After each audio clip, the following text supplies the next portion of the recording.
What's up? What's up? It's your boy Domuto. We're back with another video. Today we're watching JxmyHighroller. They should never let this happen. I'm guessing you're talking about the Dame trade. So, you know what I'm saying? I'm trying to get to more NBA content. So, you know what I'm saying? Let's get into it, man. Let's get into it. You want to see something interesting? Here's a chart of every single teammate Giannis Antetokounmpo has Chris played Copeland. with in the I NBA. forgot about that. That's every player in every season Galloway for the past 10 years. And they're all plotted based on how good they were in terms of box plus minus and win shares. Now, over the years, Giannis has played with a lot of guys. OJ Mayo, Jabari Parker, he played with Jason Terry for 2 seasons. He played with Kind the of a cousin. weird overlap. But his best teammates have all came in the last few seasons. Brook Lopez, Eric Bledsoe, Chris Middleton, Drew Holiday. There's some good seasons in here by some good players, and Giannis has made the most of it.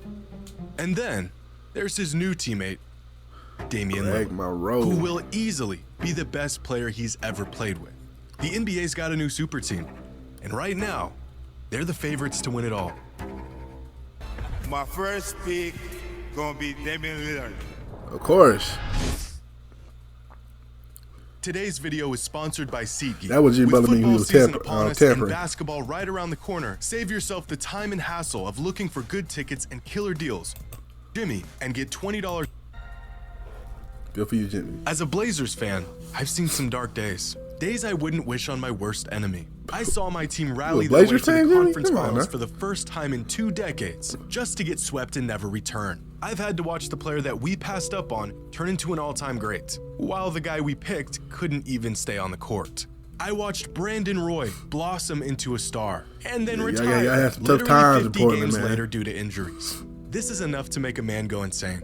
And then, the chosen one. Our loyal king, the one glimmer of hope in a bleak and desolate franchise, just packs up and leaves to the Bucks, and we get stuck with DeAndre Ayton, a guy we aren't even gonna keep, a rookie, and a 7th grader. And I'm not even sure where the Bucks came from. The Blazers and the Heat Y'all gonna were keep stuck in one DeAndre? of the We'll see how weirdest, you most doing. drawn-out stalemates for the last 3 months. And out of nowhere, the Bucks came and picked him up for actually a reasonable price. And as sad as I am to see Dame go, I'm happy for the guy. Despite everything he's given to the Blazers, the organization never quite put him in a position to win. The man has been in the league for 11 seasons and has played with only 1 All-Star. And even that was nearly a decade ago.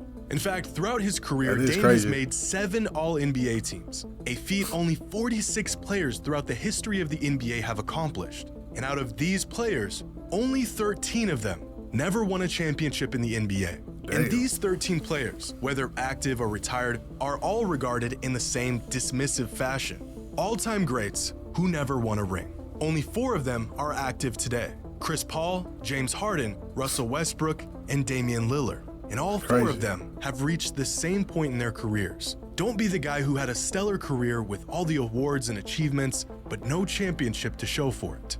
And so after 3 months of uncertainty, I think this is about the best case scenario not only for Lillard, but for Giannis and the Bucks. In fact, this trade was actually foreshadowed last season. During the 2023 All-Star Draft selection over every other All-Star reserve, Giannis picked Damian Lillard with his first pick. Back in 2022, Dame was asked who he would play with if he could choose any active player. His answer was Giannis. Fast forward 18 That is crazy. months, and That they is both got their crazy. wish. So now that he's on the Bucks, and they both got a teammate that far exceeds anyone else they've ever played with, how good is this duo, actually? We've seen countless pairs of superstars get hyped up with grand expectations just to fall short and achieve essentially nothing together. But if history has shown us anything, this duo is bound to do something great. In terms of box plus minus, there have only been 6 duos in the history of the NBA that were as good individually as Giannis and Dame are. And out of those 6 duos, 4 of them went on to win the NBA championship that season. The only duos that didn't were Harden and CP3 in 2018, who lost to the eventual champs in the conference finals, and Durant and Westbrook, who were 1 game away from making the finals. History has shown us that remind when me. 2 players of this caliber pair up, it usually results in a championship, or at worst, a game or 2 away from the finals. We're looking at potentially one of the best duos of the last few decades. Last season, Dame averaged 32 points, 7 assists, and 4 rebounds a game. Now, those aren't just historically great numbers. That's a stat line that only Michael Jordan, James Harden, and Luka Doncic have ever achieved in the history of the NBA. Even crazier, Dame did all of this on record high efficiency. And last season, Giannis put up 31 points, 11 rebounds, and 5 assists per game. A stat line that hasn't been achieved since Wilt Chamberlain did it nearly 60 years ago.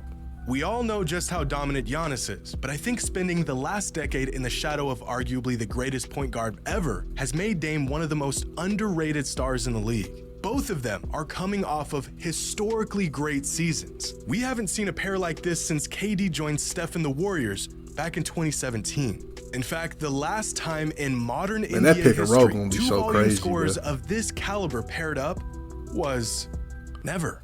Over the last 50 years, there hasn't been a single duo that averaged at least 30 points per game and then played together in the following season. Not Kevin Durant and James Harden, not Curry and Durant, not LeBron and Wade, not even Kobe and Shaq. But it's not just how dominant Giannis and Dame are, it's the fact that their games perfectly complement one another. Individually, defenses are forced to scheme against Dame and Giannis in polar opposite ways. But together, there's not a team in the league who has the defensive personnel to cover the deep ball and the pick and roll and the low post. Just think, every single attempt at creating a superstar tandem in recent years involves two players that usually have similar strengths and weaknesses. As good as Kyrie and Durant were, their games didn't complement one another. Kawhi and PG are great individually, but as a whole, their skill sets are far too similar to create a real dynamic offense. Most of the time, just taking turns on who's going to get the next possession. Even LeBron and AD are two oversized forwards who tend to play away from the basket and dominate possessions one turn at a time.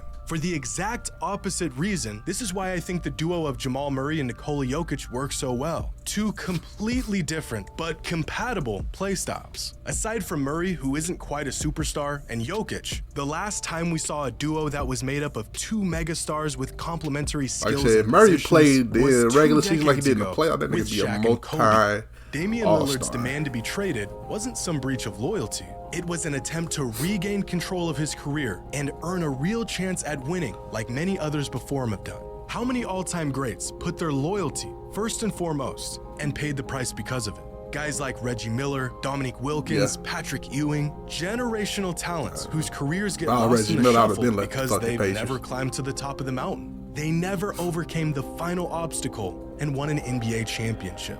It's almost like all the all-star selections and big performances and playoff wins become an afterthought or some sort of relegated achievement because the ultimate goal was never achieved. Is it better to stay with one organization with hopes that things will eventually work out, despite things never quite working out? Or after years of holding up your end of the deal, is it better to finally do what's best for you and put yourself in a position to win? Well, the answer lies with the players who did put themselves first. In the mid-2000s, Kevin Garnett's incredible talents were being flushed down the drain in Minnesota. And so he said himself, he left early. To Boston, a move that changed the course of his career and legacy. If Kevin Durant never left OKC, we may not know him as a two-time champion and finals MVP, but rather another generational talent who could never quite get it done. Even LeBron James, all made the decision to leave the franchise that drafted them for an organization that actually gave them a chance at winning a title. Because loyalty and fans and accolades aside, above all, every player wants to lift that trophy above their head and be crowned a champion. Something that was never gonna happen with Dame in Portland. So what do y'all think? Is this duo truly the favorites to win this year's title? Or are we getting ahead of ourselves like we've done countless times before in the past? Are Dame and Giannis a real match made for winning? Or is this team going to be just another failed attempt at combining talents in hopes that it yields something great? Let me know your thoughts in the comments below. And as always, until next time. I'm saying like this, man. People hold too much on rings. Like, nigga, your organization gotta be actively trying to get you a ring. Like, it's no wonder that, like, you look in history, usually the teams that win are like these same historic ass franchise. That's why you see the Lakers always, you know what I'm saying, always find a way to win, you know what I'm saying? Like the Nuggets been a franchise for a very, very long time. And it took them this long to finally get a ring. Luckily, they got Jokic. That's one of the main reasons, you know what I'm saying? So you got to get lucky, you know, so you got to have a organization that cares about winning. And, you know, the Trailblazers, last time the Trailblazers went to the finals, Clyde Drexler. So, you know what I'm saying, you got to find you know what I'm saying, just have that organization, you know, that just get lucky to get some players that are good enough and build around them. And, you know what I'm saying, Dame wasn't lucky, you know what I'm saying. Shout out to the Bucks, though, you know what I'm saying. People worry about the defense. I feel like it's going to be all right because people like, oh, Dame ain't got no defense. I feel like Dame going to put more effort in defense, you know what I'm saying, since you don't have to carry the load offensively as much as he had in Portland for all these years, you know what I'm saying?